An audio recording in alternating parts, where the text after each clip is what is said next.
Kung naghahanap ng negosyo na pwede mong simulan sa maliit na puhunan, narito ang ilang mga ideya para sa iyo. Tama, sa halagang 1,000 pesos o mas mababa pa, maaari kang magsimula ng patok na negosyo. Kaya, kilos, kahit magkano, wag lang zero.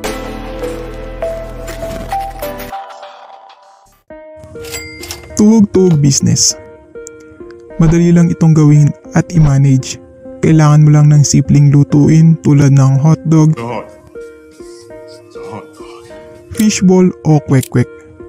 Madali mo itong masisimulan dahil pwede kang magtayo ng maliit na stall sa harap ng bahay mo o sa lugar na maraming tao.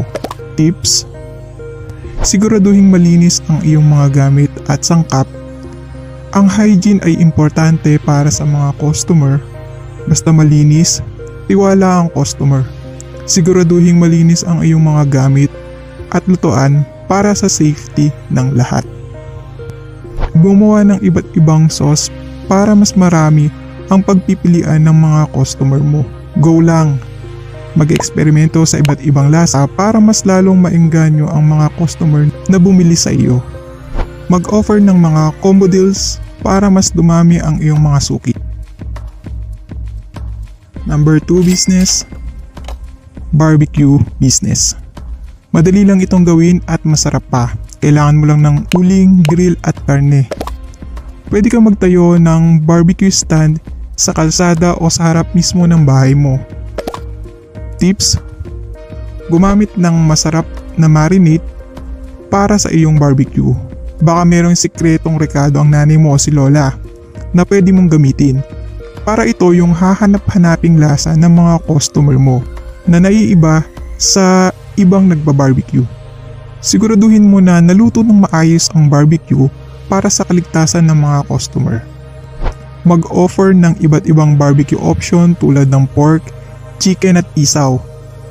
Para mas maraming pagpipilian ang iyong mga suki, or pwedeng mag-offer ng karne o parte ng karne na ikaw lang ang meron o ikaw lang ang nakakapag-barbecue. Pero panalo sa sarap.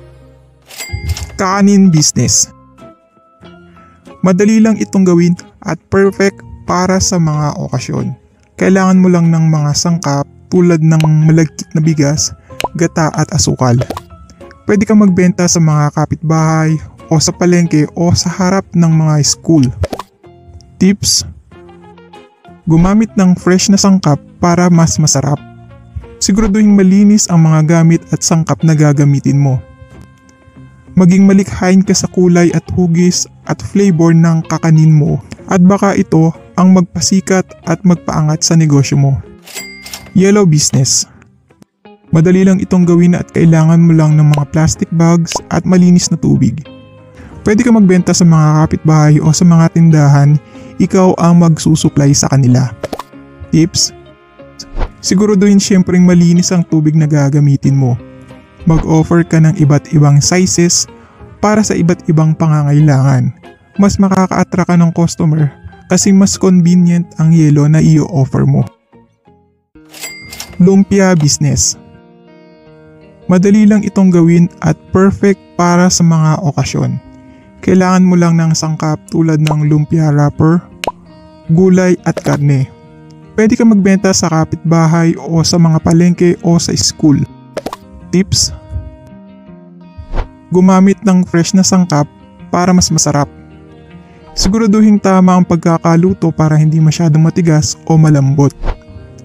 Mag-offer ng iba't ibang lumpia tulad ng fresh lumpia at fried lumpia.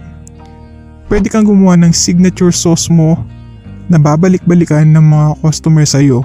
Pwedeng cheese sauce, sour cream, smoked barbecue, sweet and spicy sauce, na lumpia sauce o di ba kakaiba? Sauce pa lang ulam na. Leche flan business. Madali lang itong gawin at perfect para sa mga okasyon. Kailangan mo lang ng sangkap tulad ng itlog, gatas at asukal. Pwede ka magbenta sa mga kapitbahay, sa palengke o panahon ng mga okasyon. Tips: gumamit ng itlog para mas masarap. Siguraduhin tama ang pagkakatimpla para hindi masyadong matamis o matabang. Mag-offer ng iba't ibang sizes ng leche flan para sa iba't ibang kailangan ng customer mo. Subukan mo rin gumamit ng iba't ibang hulmahan at magdagdag ng flavor. Baka yan na magpasikat sa leche flan business mo at mas marami ng umorder at magtanong-tanong sa'yo. Palamig business. Perfect ito para sa mainit na panahon. Kailangan mo lang ng sangkap tulad ng sago, gulaman at iba't ibang flavors. Pwede ka magtayo ng maliit na stall sa tabi ng kalsada o sa palengke, school o sa tabi ng basketball court na matao palagi. Tips: siguraduhin na malinis ang sangkap at tubig na gagamitin. Mag-offer ng iba't ibang flavors para mas maraming pagpipilian ang mga customer. Gumamit ng mga reusable cups para makatipid. Pwede kang umisip ng kakaiba sa iyong gulaman tulad ng healthy gulaman, sport gulaman para sa mga manlalaro. Kakaiba yan ha, ikaw na lang ang maghanap ng sangkap. Lugaw business. Madali lang itong lutuin at perfect para sa mga gustong mag-almusal o magmerienda. Pwede kang magtayo ng maliit na lugaw sa harap ng bahay mo. Tips: magdagdag ng iba't ibang toppings tulad ng itlog, tokwa at chicharon. Lengua toppings, meron na ba niyan? Paki-comment naman sa ibaba kung ano pa ang iba't ibang pwedeng toppings na gamitin. Mag-offer ng iba't ibang lugaw option tulad ng goto, arroz caldo, plain lugaw o pwede ring mag-isip ng ibang idadagdag sa lugaw mo. Ice candy business. Madali lang itong gawin at perfect para sa mga bata. Kailangan mo lang ng plastic bag, tubig at iba't ibang flavors. Pwede ka magbenta sa harap ng bahay o sa mga eskwelahan o sa tabi ng basketball court. Tips: gumamit ng mga natural na sangkap para mas masarap. Siguraduhin malinis ang mga gamit at tubig na gagamitin mo. Mag-offer ng iba't ibang flavors tulad ng buko, mango at chocolate, rocky road, coffee crumble o maging malikhain sa flavor. Comment naman kayo ng iba pang flavor. Huli pero hindi at least, food prep service.